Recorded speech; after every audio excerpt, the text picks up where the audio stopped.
Aujourd'hui, tous les recruteurs s'accordent sur l'importance du savoir-être en entreprise. Parfois considéré comme plus déterminant que les compétences techniques en elles-mêmes, il apparaît dans les exigences de tous les recruteurs dans les offres d'emploi que diffuse la mission locale. Cette vidéo va donc vous expliquer plus en détail ce qu'on attend de vous lorsque vous postulez ou accédez à un emploi. C'est parti!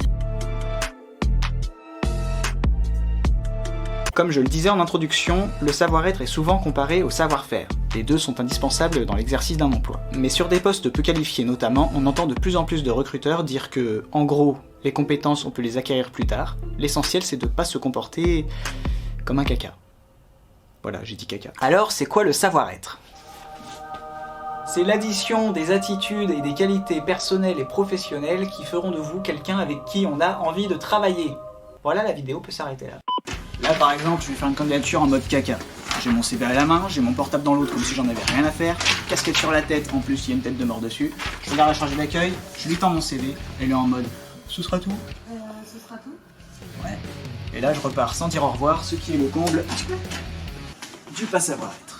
Pour clarifier le propos, voici quelques exemples de savoir-être qui sont particulièrement appréciés. La base de la base, c'est la ponctualité. Quand on arrive à l'heure, c'est mieux. C'est pour ça que si vous arrivez à la bourre dès l'entretien de recrutement, ça commence mal. Alors préférez un petit 5 minutes d'avance, en général ça fait bonne impression. Il y a aussi les règles élémentaires. Il y a aussi les règles élémentaires de politesse. Vous voyez votre interlocuteur tant que vous ne vous êtes pas mis d'accord sur le tutoiement, dire bonjour, au revoir, prévenir et s'excuser en cas de retard, ne pas s'asseoir en début d'entretien si vous n'y êtes pas invité. Ensuite, et ça c'est ce qui va vous permettre de vous adapter le mieux à votre environnement de travail, il y a toutes les qualités comme l'autonomie, l'aisance relationnelle, le sens de l'organisation, et puis le dynamisme, dans la mesure du possible.